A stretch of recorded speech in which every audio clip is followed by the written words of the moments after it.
सबसे पहले ये समझना है आपसे, क्योंकि आप कानून के अधीन हैं। इस वक्त जो CAA का मसला है और NRC का, तो दोनों दो अलग अलग चीज़ें हैं। लेकिन जब दोनों को जोड़ते हैं तो कहा जाता है कि खासा उसमें प्रॉब्लम शुरू होता है। तो आपसे समझना है सर, बिल्कुल नॉर्मल अंदाज में एक आम आदमी के लिए, कि वो NRC को किस तरह समझे। नंबर एक, NRC को CAA से जोड़ने की जरूरत क्या है? CAA जो भी आया वो आप लोगों को अच्छी तरह मालूम है, सिर्फ आसाम के लिए फिलहाल किया गया, जहां हमारे बहुत से नॉन मुस्लिम भाई जो थे, हिंदू भाई थे, वो अपनी नेशनलिटी को साबित नहीं कर पाए। दूसरी बात, NRC का सवाल जो है वो भाई अभी बहुत जल्दी है। ये पता नहीं क्यों हम लोगों के दिमाग में खौफ बैठा दिया गया है कि ये होगा, जब आपके प्राइम मिनिस्टर, आपके होम मिनिस्टर कह रहे हैं कि अभी इस पे हमने चर्चा ही नहीं की। सर इसकी तो वजाहत आ गई है ना, जो पार्लियामेंट में गृह मंत्री ने इससे पहले कहा है कि हम बिल्कुल NRC लाएंगे, और सदर साहब ने भी अपने उसमें भाषण में कहा है कि NRC आएगा।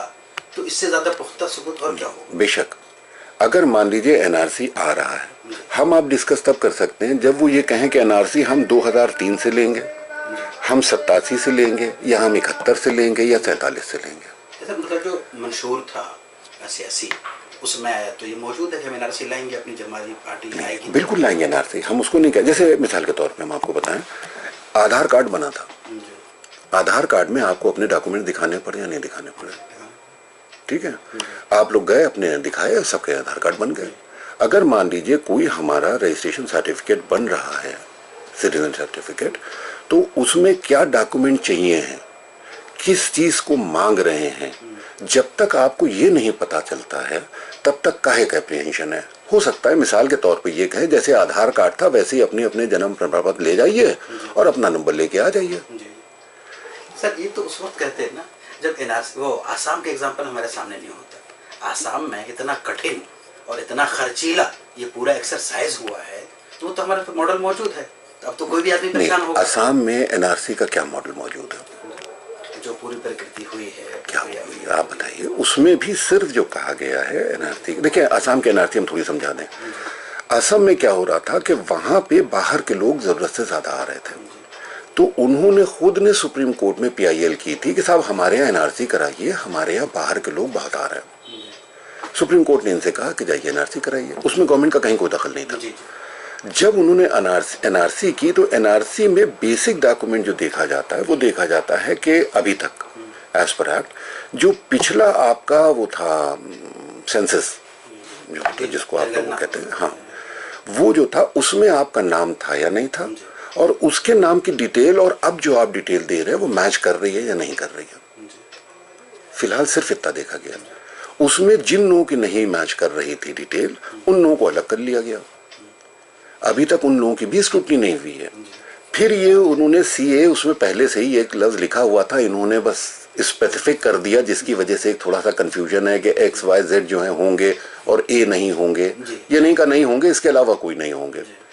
तो हम लोगों को जो भी अप्रीहेंशन हुआ वो वहां से डेवलप हुआ कि ऐसा ना हो कि ये CAA करके सबको निकालना है।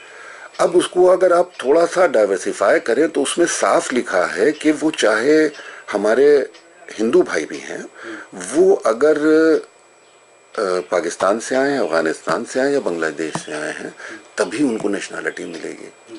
तो मतलब ये हुआ वो प्रोसेस जो है वो उनको भी प्रूफ करना पड़ेगा कि नहीं साहब हम यहीं के हैं, वहां से नहीं आए। अब जितने भी 7-8 लाख जितने भी लोग हैं, तो उनको अभी सिर्फ ये एस्टेब्लिश करना है कि वो बाहर से आए हैं या यहीं के आए हैं। बस इसमें एक मज़ाहिया सी चीज़ लगती है कि हम अपने ही घर में हैं तो हमें साबित करना है कि साहब हम इस घर के हैं, और जो बाहर से आया उसके लिए इतना कह देना काफ़ी, साहब मैं बाहर का हूँ और मुझे एक्सेप्ट कर लीजिए। ये एक मज़ाहिया सी चीज़ आती है। मगर CAA के जो क्लासिफिकेशन है उसमें कहीं ये नहीं है कि किसी एक कौम, एक जात या एक उसके लिए बना है। हमारे जितने भी हिंदुस्तानी भाई हैं, अगर CAA के साथ NRC लागू करते हैं तो सबको दिक्कत होगी। NRC के लिए इसलिए बहुत ज्यादा हम वो नहीं कहते हैं कि NRC वहां जो हुई वो स्पेसिफिक गाइडलाइंस पे हुई। पूरे हिंदुस्तान में NRC करने के लिए इनको स्पेसिफिक गाइडलाइंस देने पड़ेंगे। अगर वो गाइडलाइंस हम जब तक नहीं देख लेते हैं कि ऐसा तो नहीं है कि उसमें भी इस तरह से कर रहे हैं, ये गाइडलाइन अब तक नहीं आई? गाइडलाइंस आई नहीं है अभी तक, उन्होंने खुद ने माना है कि अभी तक विचार भी नहीं किया गया है। तो हम अगर सीए के लिए अपोज कर रहे हैं, कोई भी कर रहा है एहतजाज, हम अपना नाम क्यों कहें, उसमें जो भी एहतजाज हो रहे हैं बेसिकली वो हो इसलिए हो रहे हैं कि हमारे तमाम हिंदू भाई वो उसमें सफ़र कर रहे हैं। जी जी बिल्कुल। तमाम जितने भी और लोग हैं जिनके पास डॉक्यूमेंटेशन नहीं है वो असम में सफ़र कर रहे हैं। तो इसलिए है कि साहब ये तो गलत बात है कि बाहर वाला है उसको आप एक्सेप्ट कर लो, हमारे घर वाला अगर अपना प्रूफ नहीं दिखा पाया तब उसको क्या करेंगे। इसको गवर्नमेंट एक्सप्लेन नहीं कर पा रही है। वैसे तो कहा है कि अब घर घर जाके बताएंगे, आज शायद हमारे होम मिनिस्टर साहब वहाँ दिल्ली में भी कहीं जा रहे हैं, कहा भी है जाइए लोगों को समझाइए। तो ये काम थोड़ा सा अगर पहले हो जाता तो इसका इतना इशू ना बनता, अगर गवर्नमेंट खुद अपना पहले से ही वो कह देती कि, क्योंकि कहीं ना कहीं भाई अगर देखिए तो थोड़ा सा लिटरेसी रेट हम लोगों के मुल्क में कम है। तो वहाँ अगर कोई नई चीज़ आ रही है तो उसको थोड़ा सा एक्सप्लेन करना ज़रूरी होता है।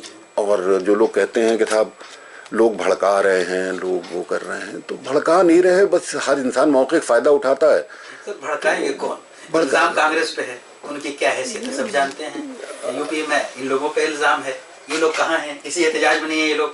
हाँ, एहतजाज तो किसी का कोई नहीं है, बस हमारा सिर्फ इतना सा कहना है कि एनआरसी का जब तक कि वो खुद ना डिक्लेयर करें कि ये एनआरसी है तब तक एप्रीहेंशन में बहुत ज़्यादा परेशान होने की ज़रूरत नहीं है। हाँ, असम के लिए लड़िए कि असम में जो हमारे हिंदू भाई हैं जो वहाँ से नहीं आए हैं उनका आप क्या करेंगे बताइए, उनको क्यों निकाल देंगे आप? हमारे मुसलमान जो कहीं बाहर से नहीं आए हैं यहीं के हैं और साबित नहीं कर पा रहे हैं, उनका आप क्या करेंगे? सर इसका जवाब दिया था नकवी साहब ने कि जो मंत्री हैं हाँ, मुख्तार भाई ने, उन्होंने ये जवाब दिया था कि अभी ये ख़त्म नहीं हुआ एनआरसी। लेकिन सर सवाल इस पे ये है कि जिनका नाम नहीं आया ज़्यादातर गरीब होंगे या उनके पास डॉक्यूमेंट नहीं होगा। तो जो डॉक्यूमेंट जिनके पास नहीं है क्या वो हाई कोर्ट सुप्रीम कोर्ट जा सकते हैं? बिल्कुल, उसमें बाकायदा ट्रिब्यूनल है। सर कैसे जाएंगे वो? जिनकी पोजीशन ये है कि वो डॉक्यूमेंट नहीं रख सकते हैं संभाल के, इस पोजीशन में नहीं है वो, इनको बहुत गरीब होंगे, इस टाइप के होंगे जिनका कोई घर नहीं होगा, कोई चीज नहीं होगी, उनको आप हम ख्वाब दिखाएं कि आप हाई कोर्ट जाके अपना हक ले लो, क्या पॉसिबल है? आप बिल्कुल ठीक कह रहे हैं। इसके लिए हम लोगों की कुछ एनजीओ को, तंजीमों को काम करना पड़ेगा। और वैसे एनजीओ काम करें, गवर्नमेंट क्यों ना ऐसा सिस्टम खुद ही नहीं, गवर्नमेंट हम उसी पे मैं उसी पे आ रहा था। ऐसा है कि जहां तक आप कहते हैं मुकदमा लड़ने का, तो उसमें बाकायदा आपके हर एक्ट में प्रोविजन है कि अगर कोई फीस नहीं दे सकता और कोर्ट में सिर्फ एक सिंपल लिख दे कि मैं गरीब हूँ, वकील नहीं कर सकता, तो एमिकस क्यूरी अपॉइंट किया जाता है। गवर्नमेंट के मतलब हर क्लॉज में है। आप कहीं भी जाना चाहेंगे और आप सिर्फ एक एप्लीकेशन दे दिए मैं गरीब हूँ, मैं पैसा नहीं दे सकता, तो सरकार प्रोवाइड करती है आपको वकील। ये तो प्रोविजन है, आपके कॉन्स्टिट्यूशन में प्रोविजन है, आपके सीआरपीसी में है, आईपीसी हर जगह। तो वो तो अलग इशू है। मगर आप बिल्कुल ठीक कह रहे हैं कि उनको ये बताएगा कौन कि उनके ये राइट हैं। इशू ये नहीं है कि वो हाईकोर्ट जाएंगे कैसे। आपका क्वेश्चन ये होना चाहिए था कि आप ये बताइए उनको बताएगा कौन कि तुम्हारे हकूक क्या है। इधर जाना भी आसान नहीं है सर। हम लखनऊ में अभी एक आदमी गोरखपुर में वो जो सड़कों पे किनारे एक वो क्या कहते हैं प्लास्टिक टांग के रखा है। बिल्कुल बिल्कुल, फुटपाथ से हम जाके कहें, आप जाके कहिए कि आपका हक ये है, हाई कोर्ट जाके ले लो। सर उसके लिए लखनऊ आना आसान नहीं है, उसके लिए अच्छी जिंदगी आसान नहीं है। वो हाई कोर्ट कैसे पहुंचेगा सर? देखिए इसमें फिर हम वही बात सेकंड करेंगे मुख्तार साहब की कि अभी खत्म नहीं हुई है एनआरसी है ना। अब ये है कि क्या कानूनी बात जहां तक है वो मैंने आपको बताई, और सच्चाई जो है वो आप बिल्कुल ठीक कह रहे हैं, हम उसको गलत नहीं कह रहे कि एक बेचारा जो सड़क पे पैदा हुआ, पब्लिक के प्रॉब्लम को अगर हमारी गवर्नमेंट नहीं देखेगी तो देखिए किससे बात की जाएगी? हाँ, बस यही है कि हम आवाज उठाएं, गवर्नमेंट को बताएं कि हमें ये ज़रूरत है, ये हमारी प्रॉब्लम्स हैं। बस हमारा बेसिक ये कि इसको भी कहीं ना कहीं हिंदू मुस्लिम का इशू ना बनाए। हिंदू मुस्लिम का तो सवाल ही नहीं। हाँ, कि जो तो कुछ लोग कह रहे हैं ये सवाल नहीं है, कहीं इसमें कुछ नहीं, इसमें हमारे आइन का सवाल है, हमारे सारे लोगों का, हमारे गरीब लोगों का, उनका है। मगर साथ ही साथ हम फिर ये कहेंगे कि जब भी इस पे कोई डर हो तो एक बार जो अमेंडमेंट है उसको ठीक से पढ़ लें, तो उससे खुद पता चल जाता है कि ये जो डर है ये कहीं ना कहीं हम लोगों का एक परसेप्शन है कि ऐसा हो सकता है। क्योंकि जाहिर बात है गवर्नमेंट जो है वो ऐसे हाका नहीं लगा सकती, कोई ना कोई ये रास्ता निकलेगा, कोई ना कोई बात हो सकता है अभी ये लोग बताएं कि हम इसमें बीच में एक रास्ता निकाल रहे हैं या इस उससे है, फिलहाल जो सिचुएशन है उसको सिर्फ हम लोग असेस कर सकते हैं। जैसे आपने बताया बिल्कुल सही है कि कोई आदमी फुटपाथ पे पैदा हुआ, फुटपाथ पे मर गया, उसकी औलादें कहाँ से उसको साबित करेंगे कि हम यहाँ के हैं या कहीं और के, जो मैं आपसे भी अभी कह रहा था। सर इसमें कुछ लोगों का ऐसा भी आसाम में हुआ है कि इसमें घर वालों के नाम आ गए लेकिन इसमें एक भाई का नाम नहीं आया। मैंने आपसे बताया अभी कि हकीकत जो है वो ये है कि जो पुराना सेंसस था उससे रिलेट किया गया।